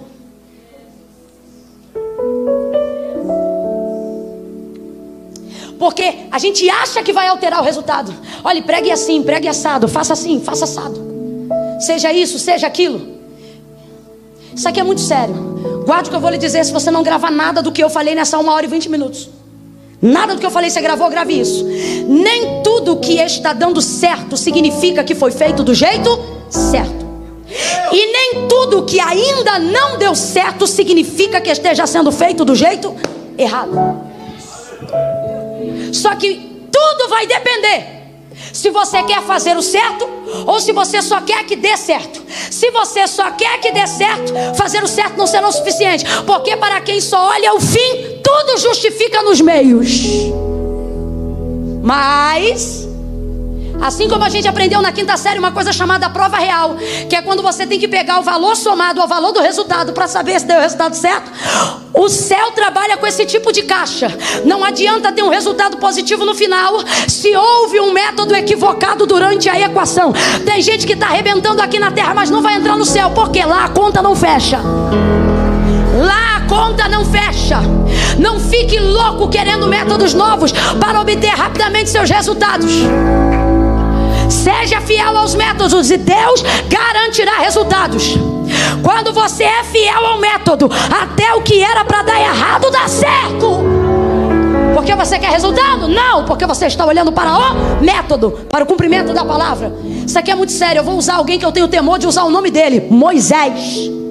Não houve homem que chegou tão perto de Deus quanto Moisés chegou. E mesmo sendo ele quem era, Deus não deu a ele autonomia para mudar o método. Não se confunda. Sua intimidade com Deus não te dá autonomia para mudar as direções que Deus te dá. O que aconteceu? O povo com sede no deserto. Muita sede. Moisés, temos sede. Para que nos trouxe aqui? O que Moisés vai fazer? Vai pedir ajuda a Deus. Vai buscar um método. Vai buscar uma direção. Senhor, o povo tem sede. Moisés, aqui. Porque você não precisa ir para longe. Deus trabalha com o que você tem. Aqui uma rocha. Aqui uma rocha. Vai até a ela e fala. Você quer água? Vai à rocha e fala. Qual é o método? Vai à rocha aí? Vem, gente, qual é o método? Vai à rocha aí? Fala, esse é o método. Aí ele vai andando. Só que no meio do caminho o povo pressiona. Deus vai te dar um povo sempre para te testar. Porque nessa altura da vida Moisés já era o homem mais manso, mas Israel era a nação mais rebelde. Então ele já era o mais manso e vez ou outra vai ser provado. Só que o povo começa a pressionar. Sabe por quê? A sociedade quer resultados. Vai lá na igreja tal que lá uma oração muda a tua vida. Vai lá no profeta tal, entrega uma oferta X. Rapaz, você não sabe se é cristão ou se é macumba gospel. Tem todo um processo de simpatia evangelizada.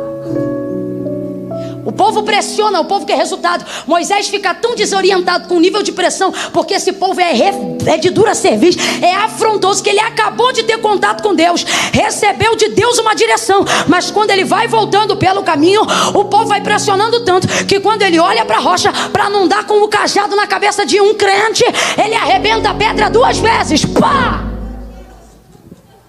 E deu água. Deu água ou não deu? Deu água ou não deu?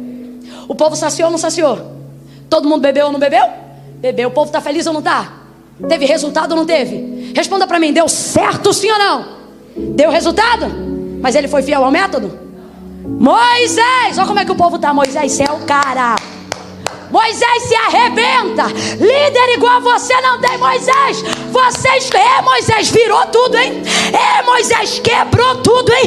Que revelação. Eita, Moisés, tá bombando a agenda, hein? Moisés, ó.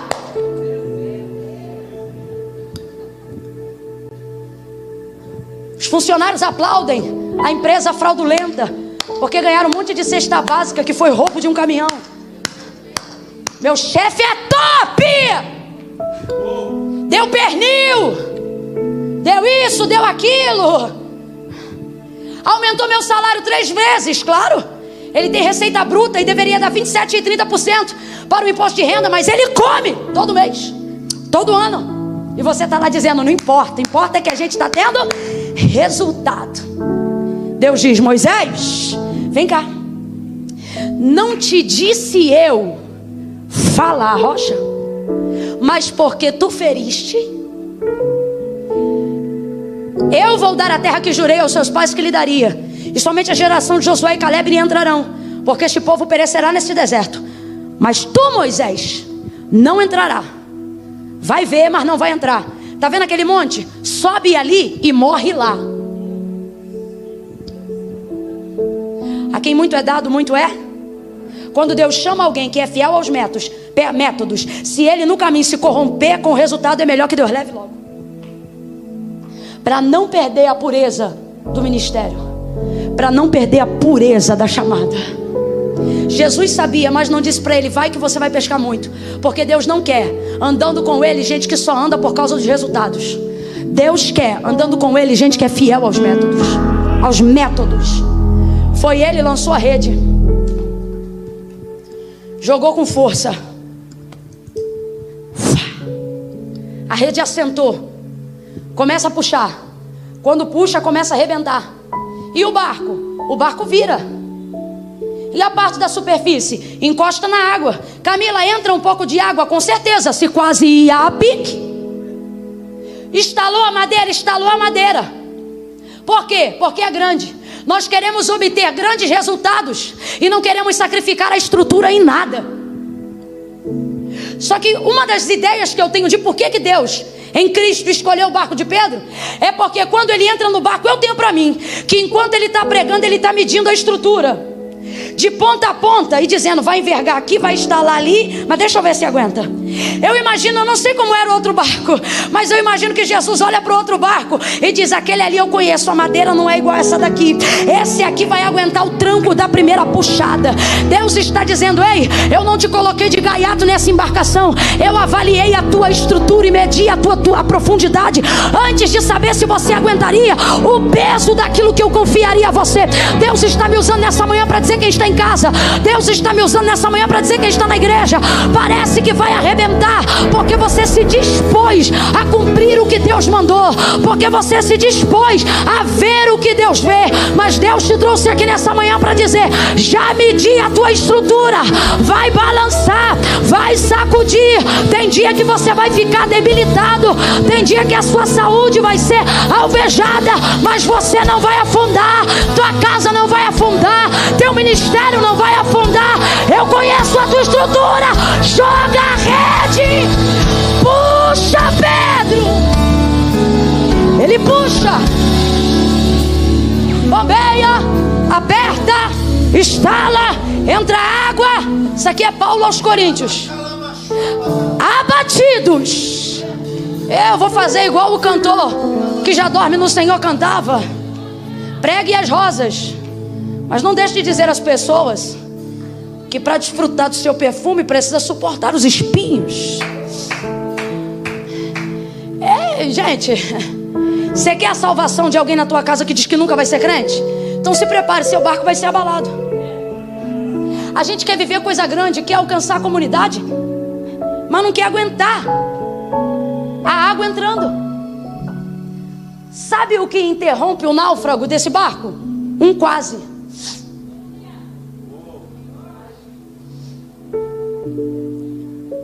Deus vai elevar a extensão dos teus limites.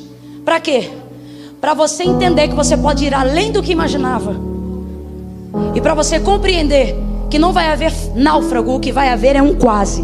Tem gente aqui que vai contar testemunho depois de alguns dias e vai dizer assim: alguém vai dizer, como é que aquilo aconteceu? Como é que você mudou do dia para a noite? Como é que isso ou aquilo aconteceu? Você vai dizer: você lembra que eu quase morri? Alguém vai olhar para você e vai dizer: menino, mas teu carro deu perda total. Tu não foi para o hospital? Ficou internado não sei quantos dias? Pois é, foi quase. Tem gente aqui que já está com a papelada do divórcio pronta, mas ainda não conseguiu assinar. E nem vai. Deus vai rasgar isso. E só permitiu chegar nesse limite para você contar o testemunho e dizer: foi quase. Tem gente aqui que estava na prévia de cancelar um CNPJ, mas Deus nesta manhã está dizendo: eu só deixei acumular alguns boletos para no final do testemunho todo mundo saber que você tinha estrutura para aguentar essa parada. Quase. Deus vai interromper os náufragos da nossa vida com um quase. Parece que vai morrer, mas não vai morrer. Parece que vai separar, mas não vai separar. Parece que o ministério vai acabar, mas não vai acabar. Deus está entrando com um quase na tua história nessa manhã. E o que ele precisou fazer? Sinal aos outros barcos. Porque quando Jesus chegou na praia, ele não viu só o barco de Pedro, ele viu? Fez sinal. Olha para quem está do teu lado para fechar e diga para ele: se não me chamar, vai rasgar.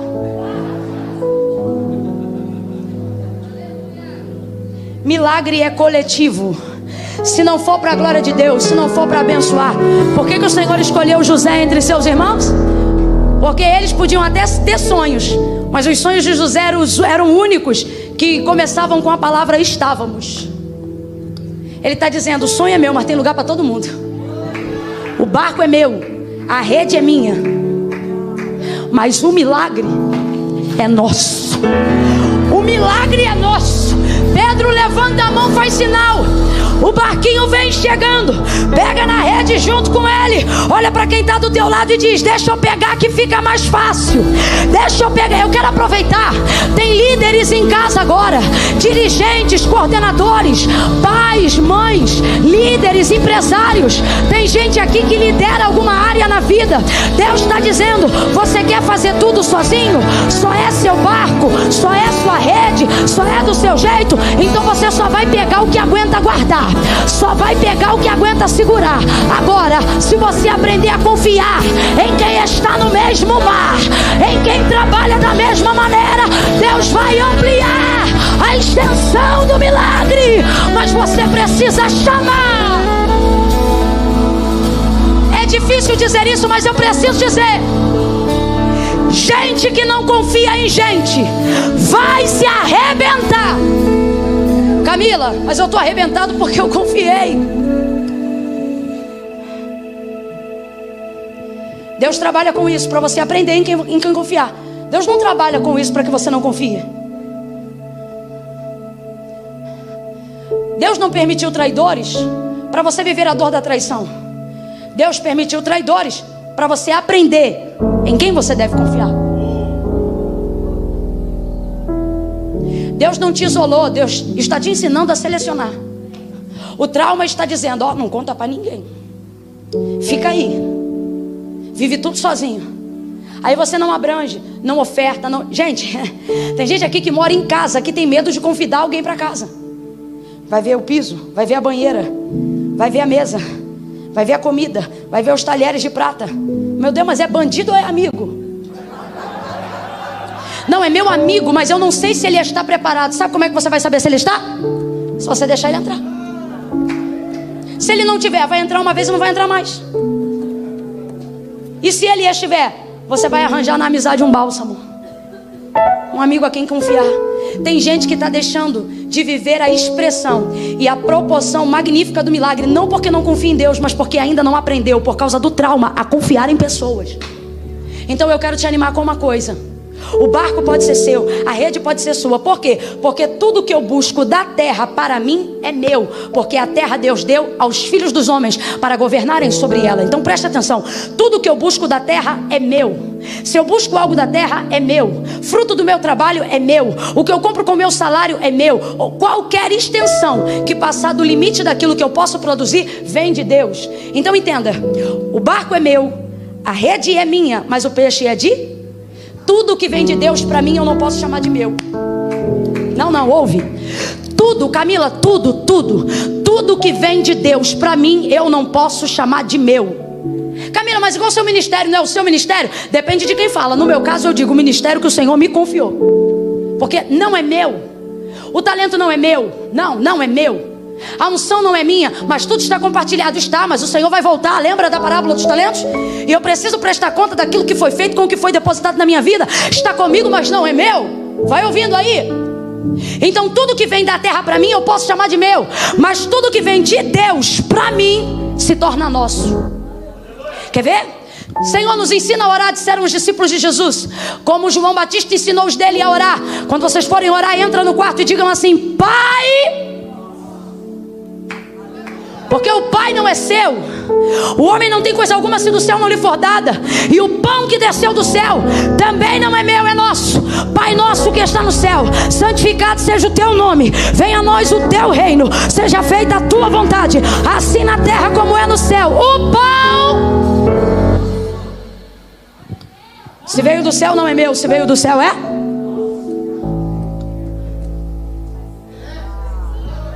Pedro, o barco é seu, a rede é sua. Ops, a fé é sua, mas o milagre é... Olha para o teu irmão e diz: deixa eu puxar com você.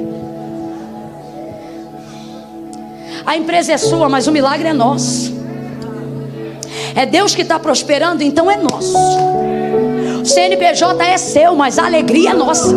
A glória é de Deus, mas a comunhão é nossa. Fica de pé do teu lugar em nome de Jesus. Aleluia.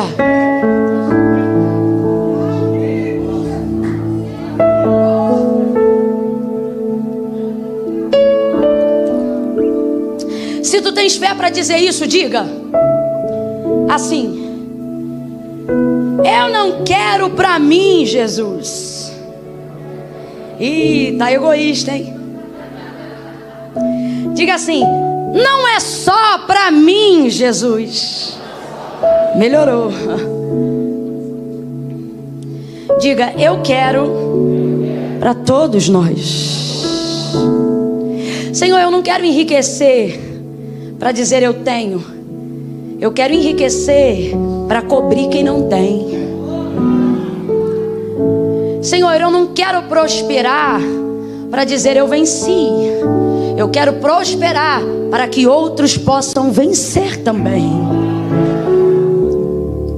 Mas se o Senhor vai abalar a minha estrutura, se o Senhor vai mexer comigo, eu aceito. Por quê?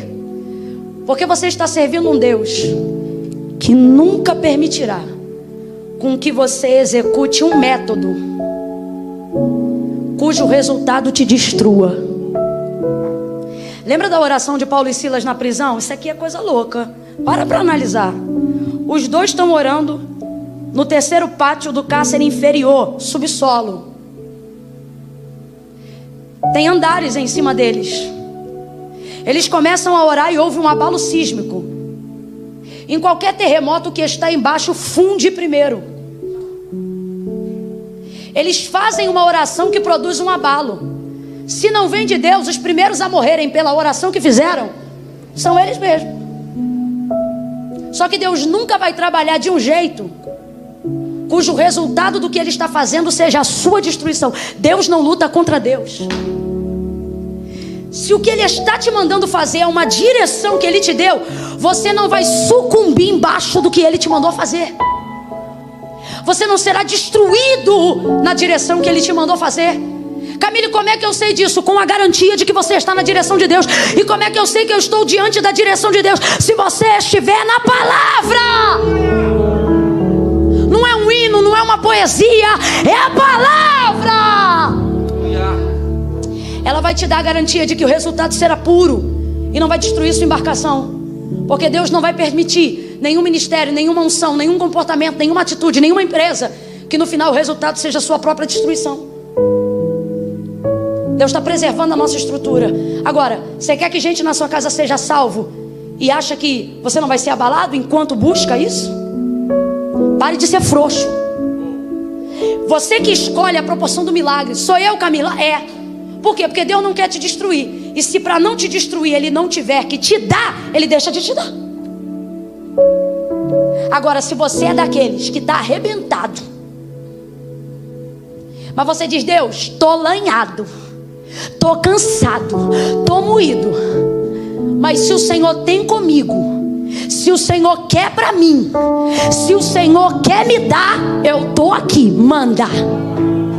Vai estalar, vai doer, mas eu não estou disposto a que tu entregue para outro aquilo que eu quero para mim, ou aquilo que tu queres me entregar. Se você quer, então faz igual Ezequiel, aprende a gemer quieto.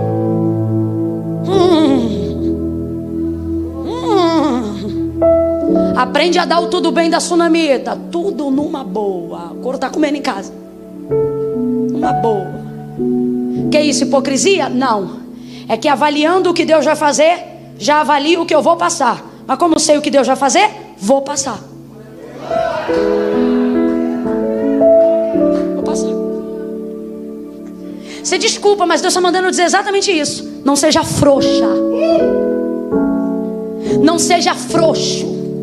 Ai, mas está doendo, toma uma dipirona. Ai, mas eu estou com raiva, quebra 3 pratos. Agora você vai abrir mão do que Deus quer te entregar só porque está abalando? Disse Paulo: abatidos, mas não, você não vai sair destruído disso. Você não vai sair arrebentado disso. A retaliação do processo tem limite. Deus não vai te privar da celebração. Você não vai ficar doente no dia do culto de ações de graça. O Deus que permite a ferida também vai trazer a cura. O Deus que permite o estreitamento também vai trazer a largueza. O Deus que te aperta também vai te dar folga. Mas suporte o processo. O milagre é grande, a visão é grande, a perspectiva é grande. O abalo não será pequeno, mas o milagre será maravilhoso, maravilhoso, maravilhoso, maravilhoso, maravilhoso, maravilhoso, maravilhoso. O que Deus vai fazer é maravilhoso, maravilhoso, maravilhoso, maravilhoso. Alguém vai dizer: o que Deus fez foi bom. Você vai dizer: não. O que Deus fez foi ótimo. Você vai dizer: não. O que Deus fez foi excelente. Também não. Foi maravilhoso, maravilhoso, foi maravilhoso.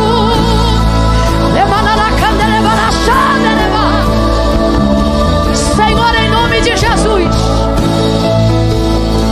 nessa manhã, Senhor, avalie a estrutura da embarcação de cada um aqui. Avalia o barquinho de cada um aqui. E se tu vês nele e nela estrutura para aguentar as grandes coisas do Senhor, faz tudo que lhe apraz e não poupa e nem limita nada do que o Senhor tem por causa do abalo. Em nome de Jesus, prepara corações aqui para começarem a compreender a envergadura da visão, a abrangência do milagre. Mostra para ele e para ela que ele e ela é apenas um barco, é apenas um instrumento de atuação para que o milagre seja compartilhado, para que a tua projeção seja reverberada na cidade, no campo, na faculdade, na empresa, em casa, na igreja. Expande o raio de atuação, expande o raio de atuação. Nós queremos peixes para a multidão, peixes para casa, peixes para o barco vizinho. Nós queremos ser fiéis aos métodos, nós queremos te entregar na mão a glória dos resultados. Oh Deus, coloca uma expectativa nova, coloca uma expectativa nova para que este homem continue a fazer o trabalho, continue a desenvolver a chamada, continue a fazer o que o Senhor ensinou ele a fazer. Não deixa essa mulher desistir, não deixa esse homem desistir. O método é antigo, mas a motivação é nova nesta manhã. Dá-lhes uma motivação nova nesta manhã. A todos aqueles que estão acompanhando pela internet, dá-lhes uma motivação nova nessa manhã, uma expectativa nova nessa manhã. Quando eles chegarem no trabalho na segunda-feira, quando eles tiverem que agir as coisas que vão precisar agir na segunda-feira, dá a eles uma expectativa nova, uma motivação nova. Em cima daquela mesma mesa, trabalhando com esse mesmo chefe, ensaiando nesta mesma igreja, ministrando, quem sabe, o mesmo sermão, mas com uma motivação nova.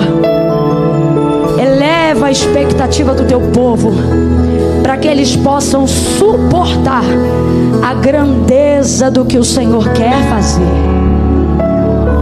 Em nome de Jesus eu oro com a tua igreja agora e os abençoo, lhes enviando esta palavra, para que eles possam começar as atividades dessa semana sobre esta palavra, e que tu possas, ó Deus, revelar os resultados para aqueles que são fiéis aos teus métodos.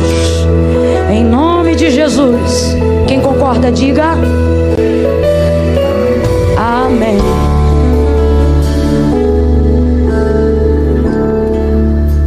Pastor, eu posso chamar o ministério de louvor só para um refrão? Só para um refrão.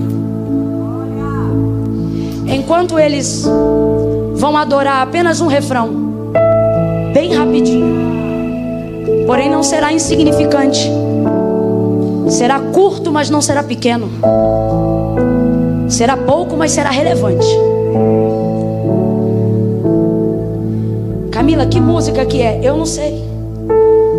Vai ser um refrão do que vocês sabem. E vai funcionar assim, eu vou contar de 1 a 3.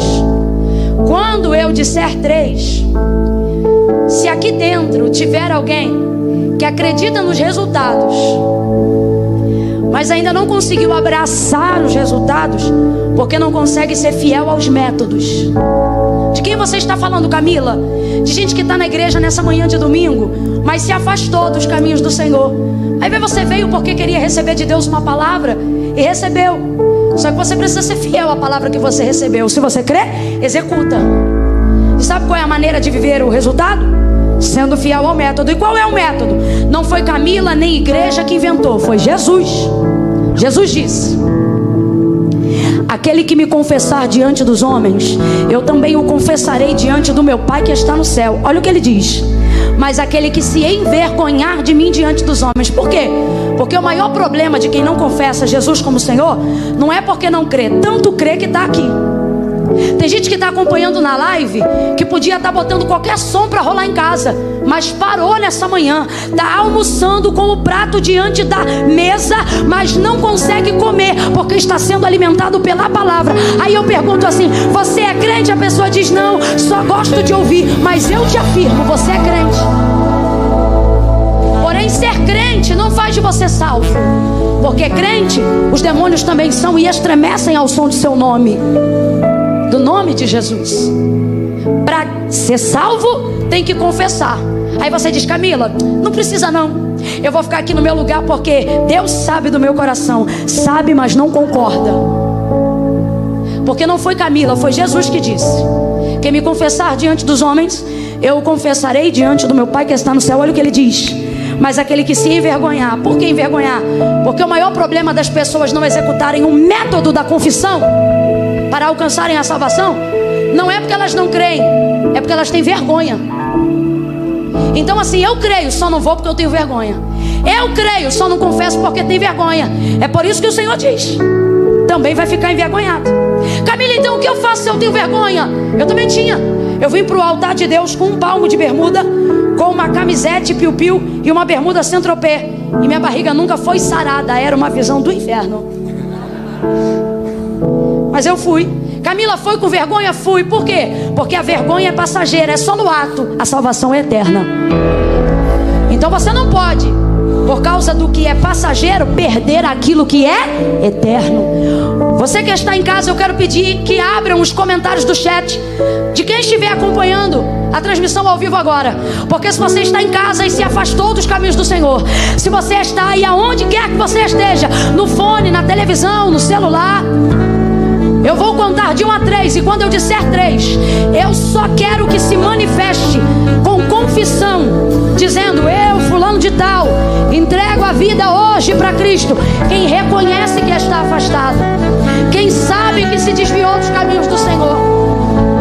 Camila, eu sou de uma igreja aqui perto, vou escrever porque eu quero oração. Não escreve que eu não estou te chamando. Camila, eu estou aqui na igreja, eu sou do ministério vizinho, vim aqui para receber, posso ir aí no altar? Não vem que eu não estou te chamando. Eu só estou chamando quem sabe. Camila, foi para mim, me afastei.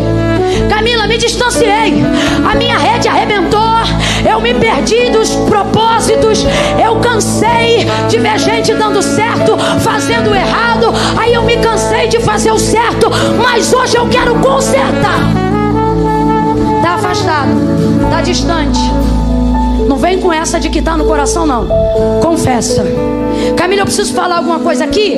Não. Quando você vier, eu vou entender que isso é sua confissão pública de fé, porque eu estou sendo específica no convite. Para quem está em casa, vai começar a subir. Quem quiser entregar a vida para Jesus. Eu, Camila, assim? Eu, fulano de tal, confesso Jesus como meu Senhor hoje. Ou eu, fulana de tal, entrego minha vida, volto para os caminhos do Senhor hoje. Camila, e o restante que está acompanhando a live, digita, manda a oração, reverbera a palavra de Deus pela fibra ótica, manda a palavra de Deus para os satélites de transmissão, começa a colocar a oração aí, começa a dizer: convence Jesus. Eu conto 1, toda a igreja local levanta a mão direita para o céu e começa a orar. Jesus quer salvar nessa manhã, Jesus quer libertar nessa manhã, Jesus quer trazer de volta aos métodos antigos. Eu conto 2. Não finge que está orando, não. É melhor um crente que não ora do que um que finge que ora. Levanta a mão e começa a orar.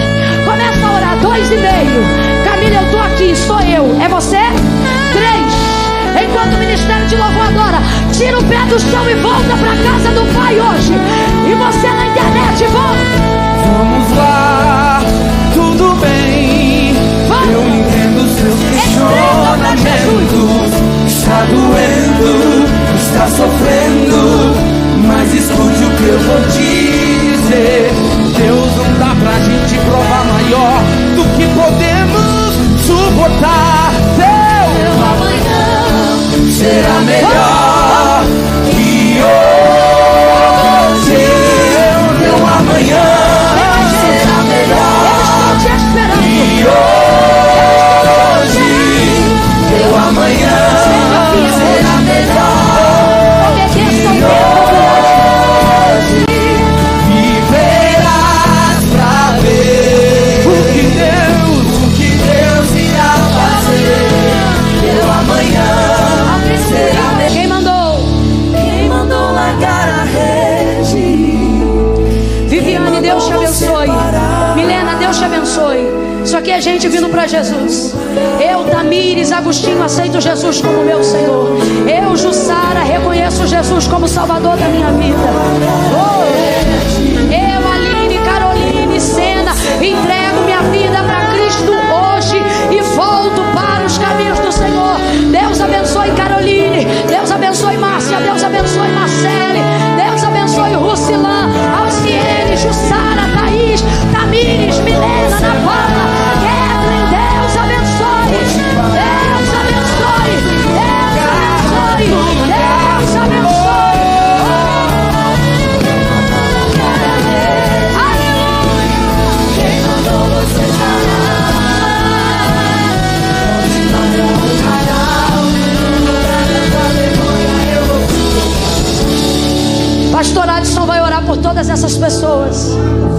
pode orar? Amém, então. Igreja, levante a sua mão. Que igreja incrível. Vocês têm que conhecer essa igreja. É porque eu sou do Rio, mas não sei não. Levante a sua mão. Tem gente que ainda está no lugar e diz assim: Camila, para mim servir a Deus é coisa séria. Você acha que eu estou brincando, menino? Não, Camila, é porque eu não sou casada e vai continuar enrolada. Porque você não se conserta para vir. Você vem e depois conserta. E você não conserta, não consegue consertar, não é porque não quer. É porque Jesus disse: sem mim nada podeis fazer. Camila, que eu tenho uma situação tico-tico no fubá. Pois eu te digo, vem você, o tico-tico e o fubá. Talvez você está em casa e está dizendo: Camila, minha situação é mais grave. Ontem eu pedi 50 gramas de cocaína. Estou aqui ouvindo a palavra, mas eu sei onde está guardado. Eu não estou mandando você pegar a droga e jogar fora agora. Quem convence é o Espírito. Eu estou mandando você pegar a sua vida e não jogar fora, e entregar para Jesus agora. Levante a sua mão. Nós vamos orar por todas aquelas que aceitaram, que confessaram, que voltaram, e por aquelas que vão ouvir isso depois e vão entregar a vida para Jesus também. E por esse homem que teve coragem de trazer o barco dele, a rede dele,